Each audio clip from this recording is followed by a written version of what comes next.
E nesta linha, qual será o tratamento dado aos idosos? A gente tem muita pergunta de internauta relacionada a esse tema. Por exemplo, a Rosana Maria Pereira, ela tem 47 anos, mora aqui na Zona Leste de São Paulo. Ela quer saber qual é a proposta do senhor para a terceira idade. E também aí, puxando os salários dos servidores, vamos à questão aqui do Marcos Donizete também, que levanta que a história em relação aos salários dos professores que estão muito baixos, aí falando em relação ao reajuste também, que receberam os aposentados da Prefeitura, que nos últimos 10 anos só receberam humilhantes 0,01%.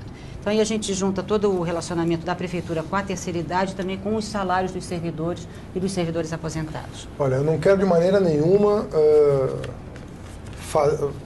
falar de coisas que não correspondem ao que eu vejo na cidade. Por mais que eu seja crítico à Prefeitura de São Paulo, né, e eu sou um candidato de oposição ao prefeito Kassab, eu entendo que o pior momento do servidor está acontecendo na saúde.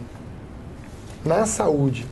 Os concursos não estão acontecendo, os salários não são compatíveis, né, com a responsabilidade, com a dedicação dos servidores. São Paulo é uma das cidades que mais médico tem proporcionalmente ao número de habitantes no Brasil, comparável ao mundo desenvolvido, e falta médico na rede pública. Então tem alguma coisa errada com a carreira na área da saúde. Nós queremos atuar prioritariamente aí. No caso dos professores, houve acordo. E, na verdade, por tudo que eu ouço, o salário dos professores municipais está melhor do que o dos professores estaduais. Então, há um acordo que está sendo cumprido, ele prevê metas que podem ser rediscutidas, eu não nego o diálogo, muito pelo contrário. Mas eu vejo uma falta de equilíbrio no tratamento de algumas áreas em relação às outras. Então, a minha maior preocupação, eu já me comprometi com isso, as primeiras providências que eu vou tomar em relação ao serviço público, né, sem prejuízo de uma mesa permanente de diálogo e discussão, como fiz, né, no Ministério da Educação, sem nenhuma dificuldade, nos 6 anos que eu estive no Ministério da Educação, não tive nenhuma dificuldade de diálogo com os sindicatos. Né? Estabeleceu o mesmo critério aqui em São Paulo, mas eu vou atuar emergencialmente na questão da saúde, que é a que mais me preocupa nesse momento. Você sabe que essa administração propôs resolver os problemas de saúde, eles se tornaram mais agudos. Inclusive, há denúncias de que as filas, né, o tempo que as pessoas levam para conseguir uma consulta, um exame ou uma cirurgia, não são sequer divulgados. Houve uma denúncia no jornal Estado de São Paulo dando conta disso, que a Prefeitura não divulga, né, o tempo de espera para cada uma das filas do SUS. Nós vamos divulgar, porque nós entendemos que sem pressão popular, sem cobrança da imprensa, o serviço não vai melhorar. Então nós vamos colocar pressão divulgando os dados. Então, se hoje leva 6 meses, ou 1 ano, ou o que seja, ou 3, porque ninguém tem essa informação, para atender uma pessoa numa consulta, numa cirurgia ou num exame, nós vamos divulgar e nós vamos cobrar metas, vamos diminuir as filas. E o que é o centro de saúde hora certa? É um centro de saúde que, no mesmo equipamento, tem um médico especialista, o centro cirúrgico e o laboratório de exames de imagem, para você poder fazer no mesmo lugar, né, as coisas necessárias para você recuperar a sua saúde. E isso por cada uma das 31 regiões da cidade. Então, estou dando um exemplo do que pode ser feito em proveito da saúde, mas isso vai exigir uma carreira adequada, porque não adianta eu montar um centro de saúde e não ter médico para atender. E os idosos, só para complementar? Caso dos idosos, São Paulo é uma cidade que, até para o bem, está envelhecendo. Nós vivemos mais e, portanto, estamos envelhecendo. Isso acontece em todo o mundo e no mundo desenvolvido já aconteceu. A população está cada vez, né, com mais longevidade. Então nós precisamos adequar os equipamentos públicos a essa nova realidade. Adequar. Então nós precisaremos ter, por exemplo, a questão do transporte. Precisa ser adequado a essa realidade. Você precisa de horários alternativos de linhas para que o idoso possa, né, o idoso, às vezes ele está aposentado. Para ele, o horário mais adequado para uma viagem de ônibus não é o horário tradicional do trabalhador ou do estudante. O destino do idoso não é o mesmo do trabalhador e do estudante. ele quer ir para parques, ele quer ir para praças, ele quer ir para museu, ele quer ir para bibliotecas públicas, e você nem sempre tem as rotas definidas para isso. Os equipamentos públicos nem sempre são adaptados. Os CDCs, nem todos têm atividade para idosos. E o idoso, muitas vezes, tem um horário disponível que não é o do adulto trabalhador, né? Que às vezes precisa da noite ou do final de semana.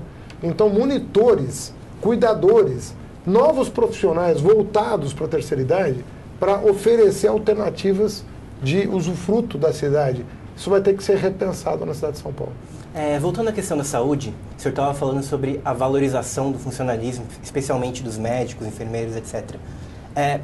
A atual gestão tem privilegiado o modelo de OS, de terceirização do serviço de saúde para a contratação de médicos.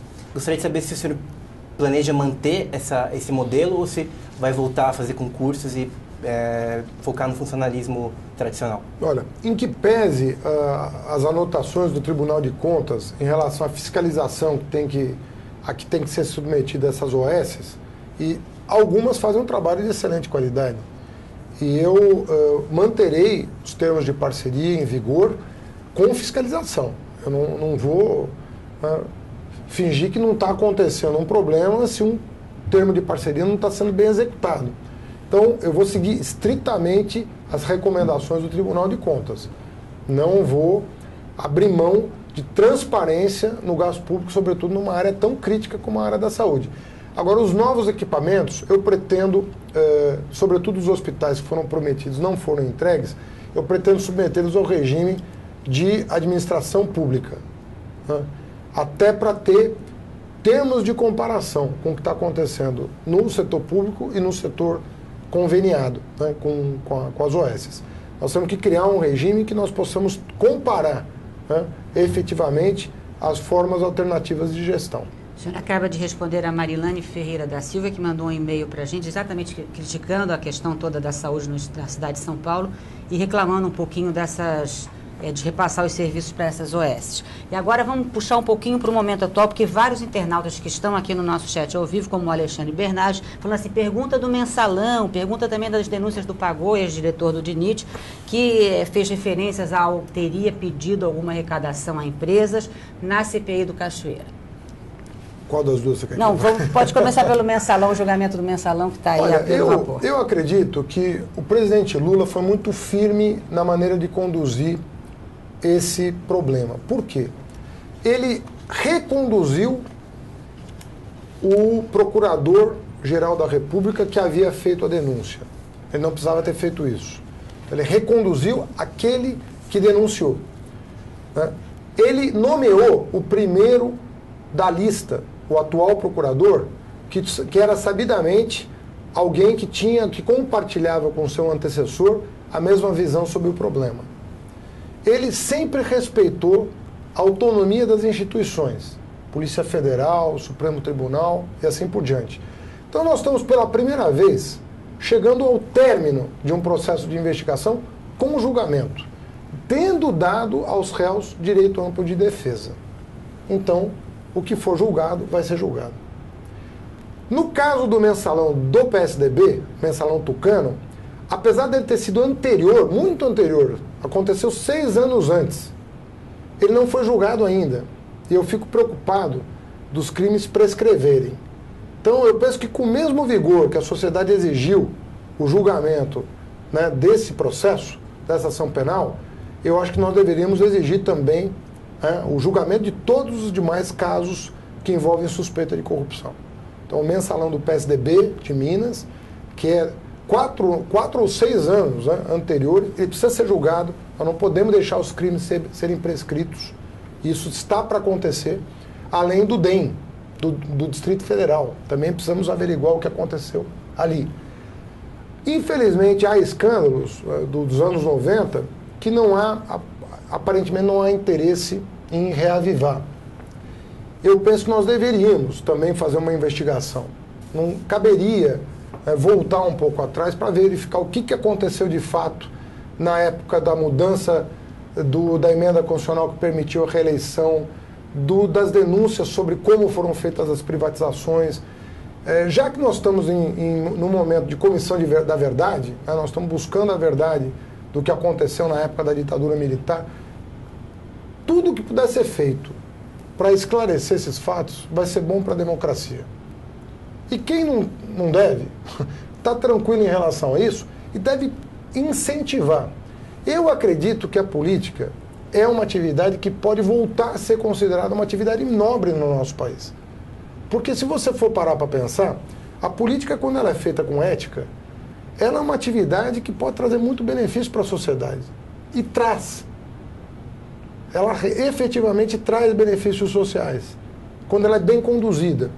Se um ou outro estão atrapalhando essa atividade que deveria ser vista como uma atividade nobre, inclusive atraindo a juventude para essa atividade, nós devemos concorrer com a Justiça, com o Ministério Público, para ir às últimas consequências. Mas aí a gente não chega nessa questão da arrecadação de fundos para as campanhas, que é a referência que faz aqui o Alexandre Bernardes, ao que disse pagou na CPI do Cachoeira? Eu acho que tem dois planos.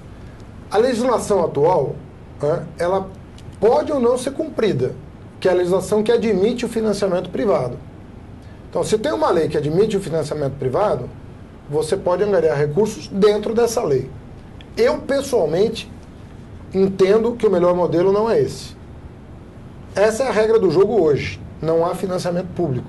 Então, não há como financiar uma campanha a não ser recorrendo ao financiamento privado. Eu entendo, a lei é essa, tem que ser cumprida, mas eu entendo que não é o melhor modelo. O melhor modelo de financiamento é aquele que não envolve o interesse privado. É aquele que é totalmente transparente, orçamentado, né? Para que não haja essa comunhão entre o interesse eleitoral e o interesse privado. E como é que o senhor separa isso nesse momento? A prestação de contas do TSE, que foi divulgada na semana passada, mostra que em São Paulo o senhor foi o candidato que mais recebeu doações de empreiteiras. Como o senhor separa essa questão de receber a doação e não ter alguma cobrança no futuro? Olha, da mesma maneira que você, quando ocupa um cargo público, age em relação aos interessados, né? Por isso que eu te digo que é importante dizer que eu não ocupei qualquer ministério, e não foi por um mês. Eu ocupei um ministério que tem o dobro do orçamento da Prefeitura de São Paulo por 6 anos e meio. 3 governos. Lula 1, Lula 2, Dilma 1. Então veja que eu estou colocando à disposição do eleitor uma história e não uma retórica.